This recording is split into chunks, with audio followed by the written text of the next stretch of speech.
Hola amigos, ¿qué tal? Soy José Manuel García Bautista y os quiero ofrecer la segunda conferencia de reliquias que durante esta Semana Santa y periodo de confinamiento pues estamos o estoy haciendo y que con gusto pues comparto con todos vosotros. Qué mejor forma de hacerlo en un día tan señalado como el de hoy que hablando de este sudario de Oviedo o pañolón de Oviedo como también se le conoce. Y es que el sudario de Oviedo, desde hace más de 1000 años, se venera en la Catedral de Oviedo, en España. Se conserva un lienzo que, según nos dice la tradición, se denomina el Santo Sudario.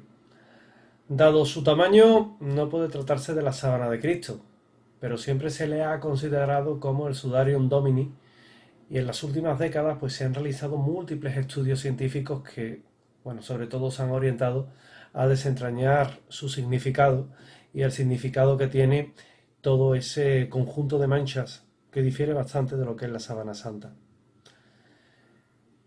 Hay un pasaje en el Evangelio de Mateo que dice, y tomando el cuerpo, José lo envolvió en una sábana limpia y lo depositó en su propio sepulcro nuevo que había excavado en una peña. Y es que Mateo, Marcos y Lucas únicamente mencionan que José de Arimatea compró una sábana con el que se envolvió a Jesús. Pero debía de haber otros lienzos. Tanto que cuando se habla de esa sepultura, de la sepultura en concreto, pues también se dice que había una especie de pañuelo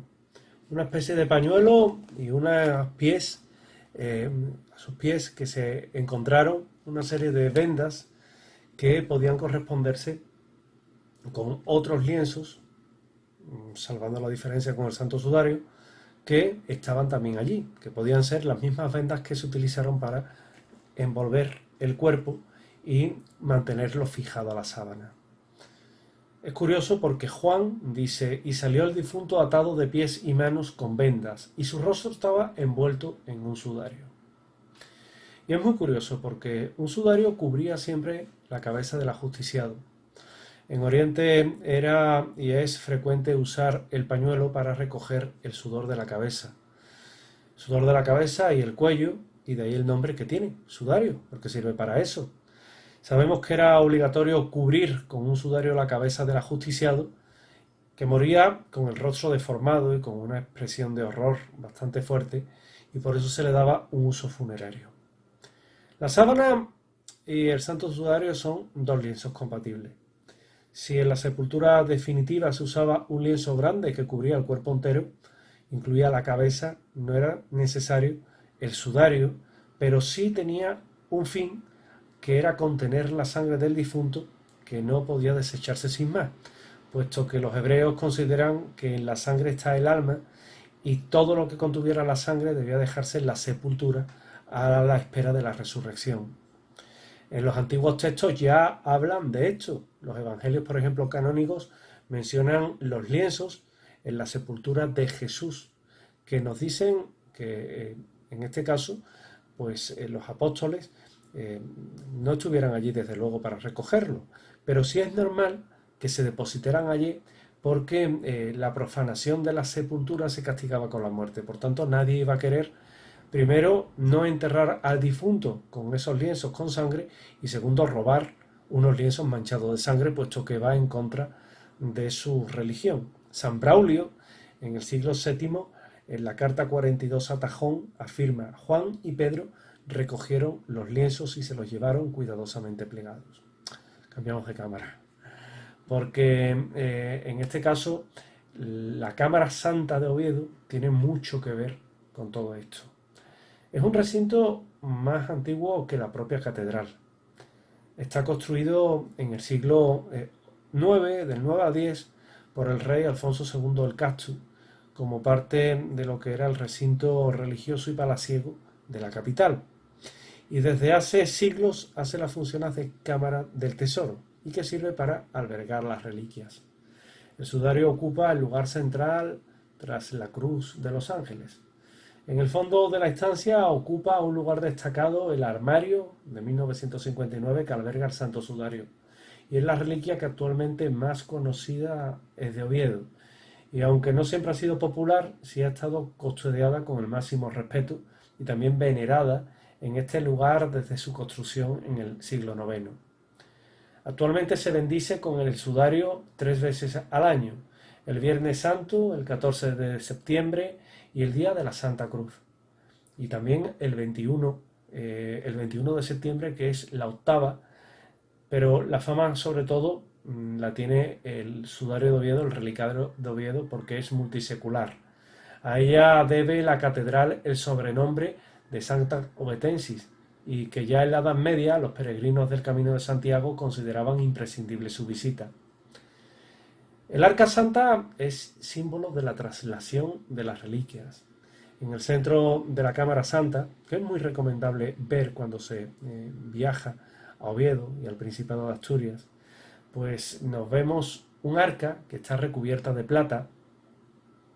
Es muy curioso porque está recubierta de plata por orden del rey Alfonso VI, y que recuerda la historia por la cual habrían terminado en ese lugar procedentes de una serie de botines de guerra, o en este caso huyendo de todo lo que eran las invasiones musulmanes por el temor a destruir o que se destruyera esa reliquia.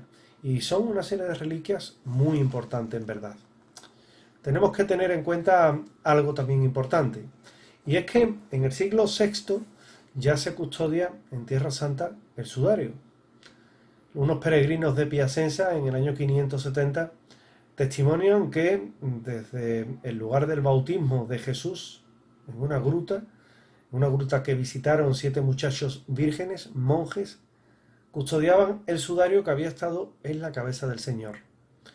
En un manuscrito de San Antonino Mártir, dice que junto al Jordán, no muy lejos de donde el Señor fue bautizado, y del monasterio de San Juan, hay una cueva que dispone de 2 celdas para 7 muchachos vírgenes, y se decía que allí se conservaba el sudario que estuvo en la cabeza del Señor. La presión de los persas originó la huida de las reliquias. Y la huida de las reliquias, pues bueno, ese lugar iba a ser arrasado por los persas en el año 614, pero según los relatos de los cristianos, ya se habían puesto a salvo esas reliquias porque la colocan en un arca que enviaron al otro lado del Mediterráneo. La citada cueva monasterio aún existe, e incluso allí se veneran los huesos de los monjes asesinados por los persas. El arca de la reliquia llega a la España visigoda, pasa de Jerusalén a Alejandría, de Alejandría a Cartagena, y de Cartagena a Sevilla hasta el año 636. A la muerte del obispo famoso en la capital hispalense, San Isidoro, se envía a la capital del reino, que por aquel entonces era Toledo, y de allí pasa directamente a Oviedo. Todo ello, evidentemente, porque la conquista musulmana en el 717 empuja las reliquias hacia Asturias. Y hay testimonios, incluso de autores musulmanes, que indican que muchos cristianos huyeron al norte con reliquias, enterrándolas en los montes. Y en concreto en Oviedo la entierran en el Monte Sacro, porque existe una ermita allí con el pozo en el que se oculta ese preciso lugar y esa precisa Arca Santa. La traslación aparece relatada en múltiples documentos. Las reliquias se colocan a salvo en la Cámara Santa en el siglo IX, pero tenemos documentos que nos relatan también de esa traslación ya alrededor del año 1000. Mark Gussing, historiador de Ledices, estudió personalmente esos manuscritos. El pionero, desde luego, en los estudios sobre el sudario fue Monseñor Risi, que también tiene mucho que ver con la Sábana Santa. En los años 60 del pasado siglo XX, cambiamos de cámara, también nos encontramos que él tiene una importante labor a la hora de investigar reliquias como el sudario de Oviedo o la Sábana Santa, principalmente la Sábana Santa, pero pensó que ese sudario podía ser una especie de mentonera complementaria a lo que era la síndrome de Turín. Risi quedó inicialmente desconcertado al ver tanta sangre en la tela e inició un estudio objetivo sobre el sudario. Risi descubrió, por ejemplo, la simetría de las manchas principales en la superficie, que eran comparables a las de un rostro humano, y había también hecho un descubierto que era vital, pero se equivocó al señalar el sentido del pliegue central. Por eso no pudo avanzar más en la identificación de las otras manchas. Especialmente se equivocó respecto a lo que llamaremos provisionalmente las manchas no simétricas. Ricci llevó a Oviedo a Max Frey, la misma persona que interviene en el estudio palinológico de la sábana santa. Llevó a Max Frey hasta allá, al médico legal, de medicina legal, Baima Bolone, Pierluigi Baima Bolone, e incluso pretendió que se hiciera una datación de carbono 14, cosa que no logró, pero que en ese momento, pero que sí logró que se tuviera más en cuenta lo que era esta reliquia. Es muy curioso porque investigar el sudario de Oviedo, pues efectivamente precisa de todo lo que es un amplio personal, un amplio sentido de la ciencia de todos los que participan, y de esa forma se comienzan a medir en un estudio que hace y se hace del Santo Sudario, pues se comienzan a medir todas las medidas que tiene. El lienzo, hay que decir que es de hilo, de lino, hilado y tejido a mano, con errores e imperfecciones. Al microscopio electrónico dejó claro que las fibras eran de ese mismo lino y que la irregularidad del hilo y los errores del tejedor era de una tela confeccionado a mano en un telar manual, de eso no cabe ninguna duda. Se consiguieron ya en los años 90 las mejores fotografías que jamás se han logrado del sudario, con luz visible, y también se fotografió con luz infrarroja, y ello hubiera permitido y permite descubrir de haberlos líneas o marcas no visibles a simple vista. Se fotografió también con luz ultravioleta para facilitar mejor la visión de todo aquello que el ojo no ve, y con luz incluso transversal, como se hizo con la sábana santa, para también descubrir cosas que a simple vista no se ven. Las arrugas, por ejemplo, nos permiten conocer, fijaros, un asunto tan nimio como una arruga, pues nos permite conocer cómo se usó inicialmente y cómo se plegó el lienzo a través de los siglos. Hay arrugas que son tan antiguas como las manchas.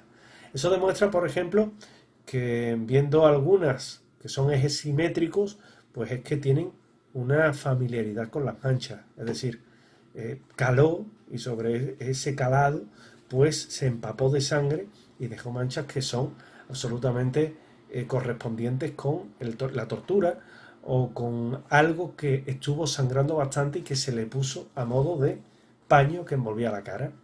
Y eso nos ayudó a conocer, y me cuento, porque también he estudiado esta reliquia, cómo se aplica sobre la hipotática cabeza ensangrentada. Claro, en lugares muy significativos quedan restos de hilvanes, porque se cosió, se envolvió y se cosió para que no se moviera, se fijara. En aquellos lugares en los que, según las hipótesis de trabajo, el sudario cubrió el cabello o la barba del ajusticiado, y se han encontrado agujeros nimios y restos de hilos. Por lo tanto, parece claro que el sudario se cosió fuertemente para que estuviera inmóvil a pesar de las manipulaciones a las que se debía someter al cadáver. Igualmente, con una bomba de vacío se tomaron muestras del polvo depositado sobre la tela. Es de destacar que se descubrieron diferentes pólenes de diferentes plantas, pero su identificación sobre todo determinó las especies. Especies que son muy, muy definidas de los lugares donde teóricamente, hipotéticamente estuvo ese mismo lienzo. Sobre el lienzo también se encontró una gran cantidad de elementos contaminantes, como por ejemplo restos de pólvores correspondientes a la voladura de la Cámara Santa durante la Revolución de Asturias de 1934, micrometeoritos, arcilla, hongos, esporas. Se encontraron incluso restos de purpurina correspondientes a un bote cuadrado que fue apoyado con poco cuidado sobre la tela. Y también restos de carmín, de lápiz de labio. ¿De quién? Pues de la esposa de Francisco Franco, del dictador que gobernó España, que, bueno, pues arrebatada por la devoción que sentían por las reliquias, pues no tuvo otra que besar el lienzo y dejar precisamente esas manchas, ¿verdad? Es muy curioso porque, bueno, también se atribuyen a otras señoras importantes de la época que bueno, besaron con poco cuidado lo que es el sudario. También se halló restos de mirra o estoraque y aloe. Algunas manchas de sangre aparecen pegadas y tienen unas agrupaciones de partículas blancas de aspecto resinoso, y la composición química permite determinar que se trata de estoraque, una mirra barata que se usaba en Palestina, y aloe. Esa es una indicación clara al uso funerario que tuvo el lienzo y que fue típico de aquellas tierras. El estudio legal lo hace, el estudio médico legal, el doctor Villalain. Un estudio junto con la especialista doctora Ramos, inicialmente con su equipo de la Universidad Complutense de Madrid, y que son los encargados de hacer una aproximación bastante certera a lo que es el lienzo, el sudario de Oviedo. Ahí encontramos, por ejemplo, que el anverso del sudario, la primera operación fue a dar nombre a las superficies, y por eso uno es el anverso y el otro es el reverso, de forma que queda bien claras las manchas de sangre, que no son totalmente iguales aunque hubiera calado. Dado que la tela estaba cosida a un vestidor y a un bastidor, mejor dicho, la otra superficie en contacto con el lienzo fue un refuerzo que se llamó reverso, y que así es la terminología que actualmente se utiliza para configurar un poco la descripción de la tela. Giulio Risi, Monseñor Giulio Risi, se había equivocado al marcar el sentido de las manchas del pliegue central, pero sí es verdad que el equipo de Edises pudo determinar 4 manchas principales, 2 en cada cara del lienzo, formadas por el sudario, y que al plegarse por la mitad se puede seguir muy bien lo que es esa simetría y esa forma. Se encontraron coágulos de sangre y de glóbulos rojos de un carácter hemático que se corresponden con las manchas, que quedó fijado de forma indubitable desde el momento en el que pues las fotos, esas fotos al microscopio electrónico, determinan la existencia de glóbulos rojos en las costras. Todas las reacciones, al comprobar si era sangre o no, determinaron que sí, y fueron positivas aplicando diferentes reacciones como la de Teichmann, la variante Beltrán, la Strijkovsky, también Sardá, Takayama, Lecha Marzo y Guarino. Todas esas son comprobaciones para determinar que era sangre humana. Y la sangre que aparece es del tipo ave, que simultáneamente es coincidente con la que encontramos en la Sábana Santa. Así lo afirma el profesor Pierluigi Baima Bologna de la Universidad de Turín y el doctor Carlo Goldoni de Roma, que comprobaron de forma reiterada que se correspondía con ese tipo de sangre. Todo ello con los reactivos apropiados que determinaban sin ningún género de duda esa particularidad. La sangre del sudario además aparece como diluida. Eso indica que estaba mezclada con algún otro líquido que la rebajaba. Los forenses realizaron 3.400 manchas comparativas para encontrar la composición adecuada que tiene el lienzo. Y la sangre principal, las manchas de sangre principal, equivalen a una mezcla de sangre y líquido pulmonar en proporción 1/6. Esa medida y composición es la que los especialistas consideran que fue el resultado más ajustados a las manchas principales del sudario. Me dirijo ahora a esta cámara porque no podemos explicar la formación de todas y cada una de las manchas, pero sí es verdad que nos referiremos solamente a las que más han llamado la atención, y que son las manchas principales y las manchas no simétricas. Sin embargo, para formular las hipótesis, el comité que la investigó cuenta con todas las que tiene el lienzo, y que son de estructuras principales, o las manchas principales son, pues en realidad se distinguen lo que podemos llamar una mancha de fondo, mucho más extensas y de poca intensidad, y luego un grupo de manchas centrales que son más intensas y menos extendidas. Las manchas principales pues son las que ocupan una superficie comparable a la del rostro humano. Luego estuvo en contacto con un rostro humano. Eso lo descubrió en su día Monseñor Risi. Al superponer las manchas principales sobre una reproducción a tamaño natural, lo que nos encontramos es que encaja con un rostro. Y ese encaje es muy preciso al proyectar las manchas de líquido sobre la superficie en relieve del rostro.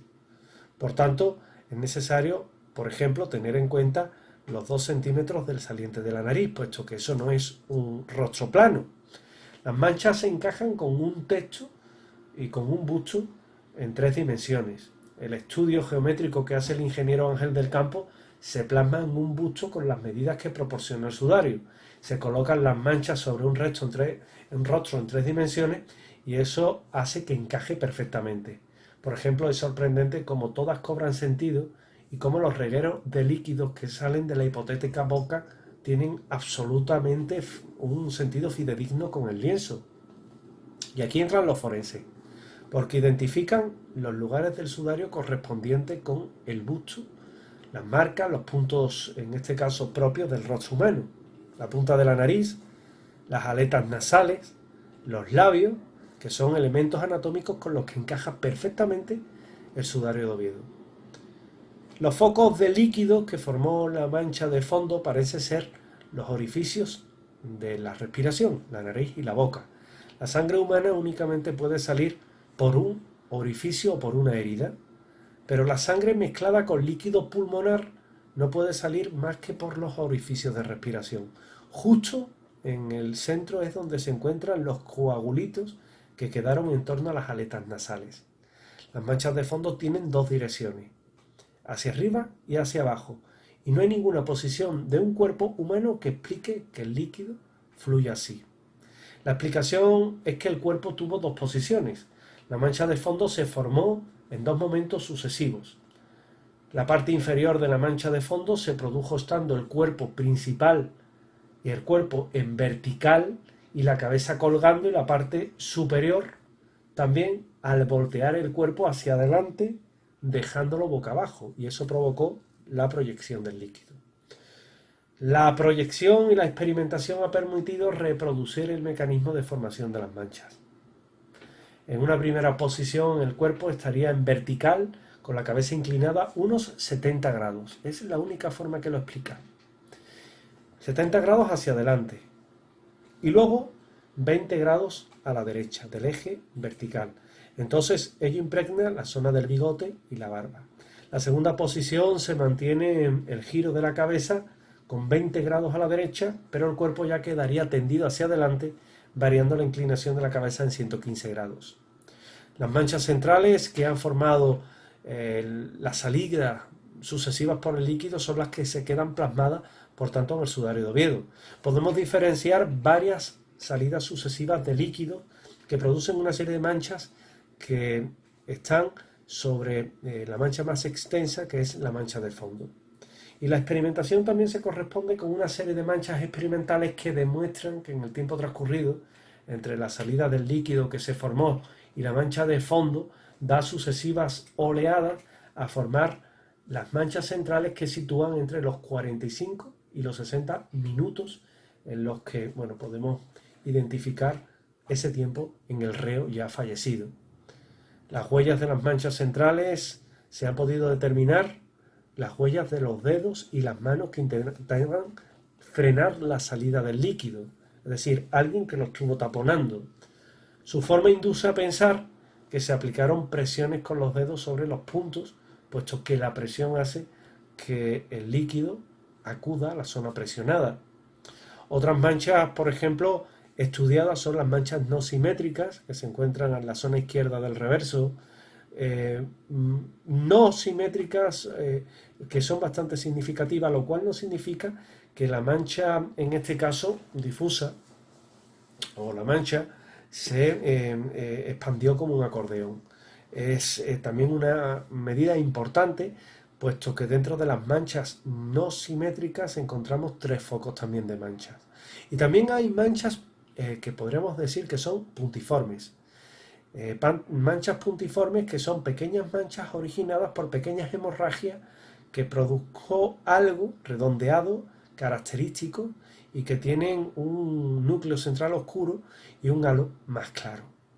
Las manchas puntiformes son de sangre y han salido cuando el hombre aún estaba vivo, porque se lo demuestra del tipo de sangre. La separación entre el núcleo y los halos indica que es sangre que ha coagulado, es decir, que ha salido estando vivo el sujeto que se ha crucificado. Las series experimentales realizadas permiten afirmar que esa sangre salió alrededor de 1 hora antes de que fuera colocado el pañuelo encima. Se corresponde también con las que podía producir una corona de espinas en la zona de la nuca. Los objetos punzantes que las originaron bien podrían ser espinas. Pero además, si hacemos coincidir las manchas principales en el lugar indicado, también caen en la zona de la nuca, que también sabemos que estuvo muy castigada por un casco de espinas. Luego tenemos la mancha que se le llama de alas de mariposa, que es simétrica y coincide con el cosido de la tela a la cabellera. Fuentes literarias indican que los sudarios se cosían al cadáver para evitar que se desprendieran del cuerpo al manipularlo. Y en la parte posterior de la cabellera encontramos puntadas y restos de hilos Hirvani. Y un pliegue de la tela formaría la mancha simétrica. Luego hay una mancha en la esquina, que se le dice la mancha de la esquina, muy original, que apoya la idea de que el cuerpo estaba también manchado de sangre. Esas manchas son las consecuencias de las pequeñas heridas puntiformes que no podemos decir que fueran propiamente producidas por ella. Esa mancha, por tanto, no es consecuencia de esas heridas, ni es igual a la mancha en alas de mariposa. Parece corresponderse con un foco en todo lo que es esa zona de heridas. Las fotografías del sudario al trasluz nos muestran otras manchas también que son casi imperceptibles, que sería muy extenso referirse a ello, pero que de alguna forma sí es verdad que es justo reconocer que tiene muchas más manchas. Esto es muy técnico, yo lo reconozco, es todo referido a lo que es la sangre en el sudario, pero es que el sudario de Oviedo no tiene las características de la sábana santa y por tanto no hay una imagen, sino que se trabaja con la sangre. El propio cardenal Joseph Ratzinger en el año 2004 se interesa por lo que es la sábana santa, por supuesto, pero también por el sudario de Oviedo. El sudario estuvo colocado en 3 posiciones sucesivas. El sudario se colocaría en un momento inicialmente en la parte posterior de la cabeza del crucificado para recoger el líquido sanguinolento que emanaba por los orificios también nasales y de la boca, y luego durante el traslado desde la cruz a la sepultura se colocaría en este caso en todo lo que es la cara y el rostro atado con una especie de nudito a la zona alta, y la tercera posición, bueno, pues prácticamente tirada en el suelo. Era como una especie de envolver el rostro que se colocaba ceñida desde la mejilla izquierda a la mejilla derecha, y luego se cose de nuevo al pelo y se repliega la tela sobre sí misma y queda como una tela doble sobre el rostro. La primera forma de colocación explica las manchas no simétricas. Las manchas puntiformes son de sangre que ha salido alrededor de 1 hora antes y que ha quedado en el pelo, y son fruto de heridas de una corona de espinas. Se explica también la simetría de las manchas principales que produce el lienzo cuando pasa 2 veces por delante de la cara y son simétricas. Y también nos encontramos con los coagulitos de sangre, que son muy interesantes, y las manchas accesorias del cuello. La zona del ala derecha del rostro se deja de cubrir, por lo que se entiende que puede ser por 2 motivos: porque la cabeza estaba hundida y pegada al brazo derecho levantado, y luego también sería lógico colocar el lienzo doble en la zona que más líquido iba a derramar. Esta, pues era también la posición que quedaba envuelta en el rostro para que un poco, pues contuviera todos esos líquidos que eran necesarios según la ley judía. La parte inferior, la mancha de fondo del crucificado, hace que se muera con un encharcamiento pulmonar y en posición de inspiración, pero al morir los músculos comienzan a contraerse y a apretar la caja torácica, por lo que empiezan a fluir los orificios, todo ese líquido por los orificios nasales y por la boca, el líquido pulmonar, lo cual hace que deje esa mancha de fondo tan interesante. La mancha superior también de la mancha de fondo lo que hace es que posiblemente al desmontar el palo horizontal de la cruz, el cuerpo se deposita en el suelo boca abajo y entonces se forma la mancha de fondo. Sin alterar la posición de los brazos, el cuerpo queda decúbito prono, lateral derecho, con la frente apoyada en una superficie más dura, más baja que los orificios nasales, y el líquido entonces sube por la superficie nasal e impregna la parte, en este caso, de lo que es la frente. Una o varias manos agarran lo que es la boca y agarran la cabeza, y que hace que un poco, bueno, pues según la ley judía, ese líquido no pueda salir. La segunda posición es la que se lía a la cabeza y atrás quedan una serie de pliegues recogidos y que quedan también cosidos, con un nudo modelo que produce las mismas arrugas que se detectan en lo que es el lienzo de Oviedo.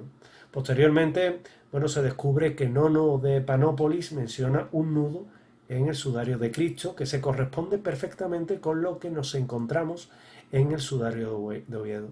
Luego hay huellas que son indiscutibles, como una huella de una oreja que confirma la posición de la oreja derecha ensangrentada, que aparece en la zona 4 del sudario, que también confirma esa segunda posición, y que los últimos estudios indican que podría corresponderse muy bien con la que encontramos, con las manchas que encontramos en la sábana santa. Una mancha trapezoidal que también se corresponde con las superficies 1 y 2 y que parece que fue la última mancha que se produjo precisamente en el lienzo. Y la tercera posición fue cuando se coloca el cuerpo dentro de la mortaja, que bien pudo quedar enrollado sobre sí mismo como una capucha, o bien, bueno, quedó en un sitio aparte. Esas mismas palabras son las que el evangelista Juan hablan precisamente cuando se dirigen a este lienzo. El microscopio electrónico muestra que el sudario de Oviedo se espolvoreó con mirra y aloe, y es lo mismo que encontramos también en todo lo que es el sudario, la sábana santa. Y lo curioso es que el carbono 14 indica que el sudario tiene exceso de carbono comparado con un lienzo de lino normal, y que ello podría haber sido debido, nuevamente, igual que la sábana santa, a la contaminación, que puede alterar casi un 20% de las dataciones por carbono 14. También se estudió y se presentó un estudio de ADN mitocondrial sobre una muestra de sangre del tejido del sudario. Esto lo presentó el EDISES, y esta secuencia solo la tienen una de cada 8.000 personas, una secuencia de ADN. Sin embargo, también serían necesarios otros análisis para descartar la posible contaminación a lo largo de la existencia de este sudario. El resultado provisional permite tener importantes expectativas porque se pueden comparar, por ejemplo, con lo que es el hombre de la sábana santa. El hombre de la sábana santa era un hombre adulto con pelo largo y barba también y bigote.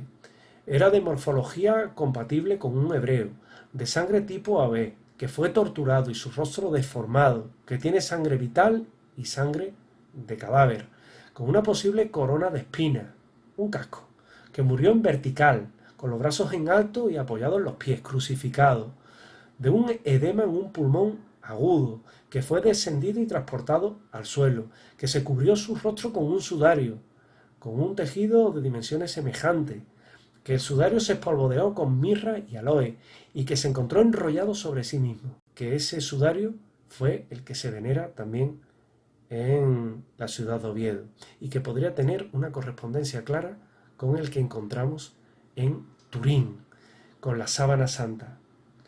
Estas conclusiones no son definitivas porque se sigue investigando, se sigue estudiando, pero sí es verdad que esas medidas y esas concordancias hacen que el sudario de Oviedo pueda ser el que verifique a la sábana santa y la sábana santa a que verifique al sudario de Oviedo. Con dos dataciones por medio muy polémicas, dos dataciones que dan desviaciones. En el caso de lo que es el sudario de Oviedo, lo data entre el siglo VIII y siglo IX, y la sábana santa en el siglo XIII. Pero que de cualquier forma son sudarios que van a estar siempre a caballo entre la ciencia y la fe, allá donde cada uno de nosotros es muy libre de creer lo que piense y de pensar lo que quiera en este juego de palabras sobre un lienzo que hoy día no deja indiferente a nadie. No es labor del que investiga convencer de la autenticidad del lienzo a nadie.